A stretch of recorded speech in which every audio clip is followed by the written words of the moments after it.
नमस्कार दर्शक बंधु ओइंड Odia channel national weather bulletin को आपण को स्वागत। दर्शक बंधु नवेम्बर में पीछा छाड़बनी बात्या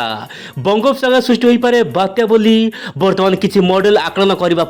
पुणी थर दर्शक बंधु चर्चा जोर धरी बंगोपसागर को लेकिन तेज आसतु कौन रूपरेख आगामी 24 घंटा ओडिशा केमी पाणीपाग स्थिति आलोचना करवा। चैनल नुआ थे चैनल को सब्सक्राइब करूँ और पाणीपाग समस्त चित्र देखूँ।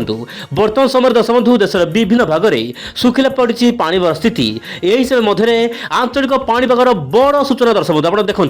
मिनिमम टेम्परेचर बर्तमान भेरी लाइकली टू फॉल पाए दर्शक बंधु 3 ରୁ 4 डिग्री पर्यंत कम दर्शक बंधु 3-4 दिन मध्य तापमात्रा प्राय कमिज माने रात्रि तापमात्रा कम जहाँपाई कि गरम जो रोला हल्का फुल्का एवं बर्तमान शीत आसो माने रात्रि आप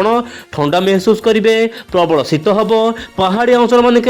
काकर पड़ो जाड़ा देखा मिल पाए आगामी 3-4 दिन एमती किसी मॉडल आकलन कर 14 तारीख पर शीतर मात्रा बढ़ बर्तमान समय आप देखते मोबाइल स्क्रीन में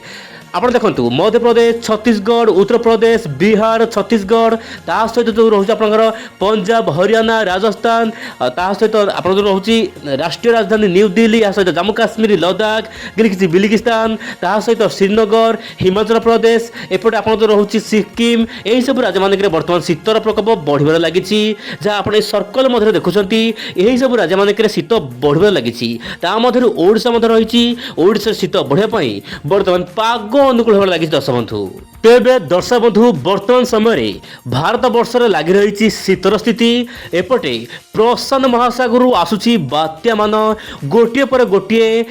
साइक्लोन सिचुएसन देखा मिली माने झड़ टाइफोन गोटे टाइफोन वियतनाम में माड़ होगा जाऊँगी यार ना रही काल मेगी ता सहित आउ एक बात्या आसूची दर्शक बंधु फून वन यही सब बात्या मान बर्तमान फिलिपाइनिस वियतनाम को झड़ भाव में परिगणित होगा जाऊँगी आप मोबाइल स्क्रीन देखिपे जहाँपाई कि फिलिपाइनिस जापान वियतनाम भली देश गुड़िक प्रबल मात्रा क्षयक्षति हम किंतु मुझे कौन पाई कहूँ यही देश मान पाणीपाग आप देखु दर्शक बंधु कारण यही देश उपर जो रोचे पाणीपाग मिजाज भारत उपर बर्तमान पड़ा जाऊँगी जहाँकि दुईटी बात्या दर्शक बंधु फिलिपाइन्स को बर्तमान लगातार भाव में बात्या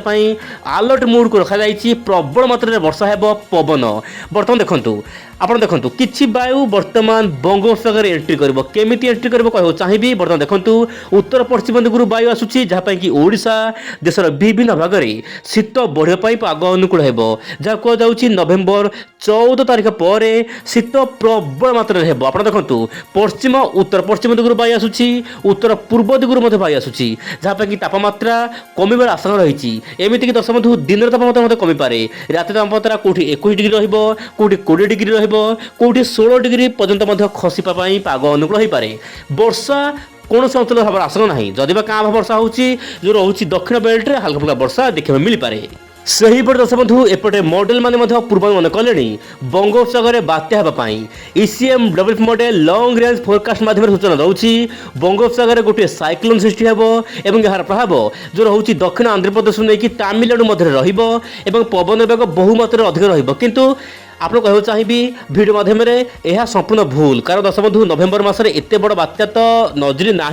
जदि यार प्रभाव दक्षिण भारत में सीमित रोडार यार प्रभाव बर्तमान सुधा ना आप डरबार कौन आवश्यक ना जहाँ मॉडल रही मॉडल अर्थ हो दर्शक बंधु प्रतिदिन चेंज हवा बर्तमान प्रतिदिन पाणीपाग चेंज होती से अनुपात में मॉडल चेंज हो पारे या सहित ECM develop model AI model आकलन करंडामान सागर में गोटे लघुचाप सृष्टि हो क्रमागत भाव में घनीभूत हो उत्तर पश्चिम दिगु जाकि जो रोचे आपंकर दक्षिण आंध्र प्रदेश नहीं तामिलनाडु मध्य यह लैंडफॉल कर प्रबल वर्षा हो बन्या भली स्थिति देखा मिल पाए दक्षिण भारत में किंतु यार प्रभाव ओडिशा पर रहिबो कि नहीं ताहा कहबा बड़ मुश्किल किंतु साधारणतः ओडिशा रे नवेम्बर 5 तारीख पर जो लघुचाप जो बात्या सृष्टि हो ता ओडिशा पर पड़े ना ताहा केवल दक्षिण भारत में पड़े ओडिशा शीत जारी रहिबो बोली जहाँ जना पड़ुछि किंतु आउ एक मॉडल जो देखा icon model long range forecast माध्यम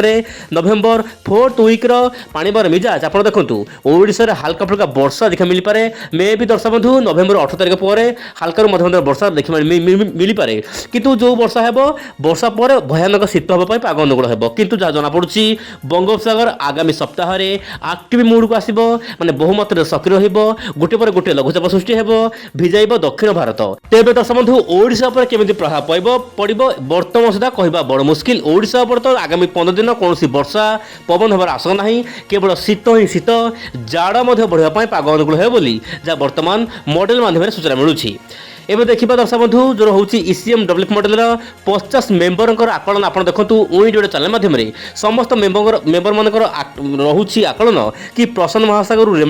रेमंड आसो बात्यार अवशिष्टांश आसो जहाँ प्रभाव केवल दक्षिण भारत में सीमित रोशा पर बर्तमान सुधा कौन प्रभाव ना। प्रतिदिन पाणीपाग खबर पर ओइंडियो चैनल सहित जड़ित हो रुहतु यही सठिक अपडेट आज ये नमस्कार। जय जगन्नाथ दर्शक बंधु।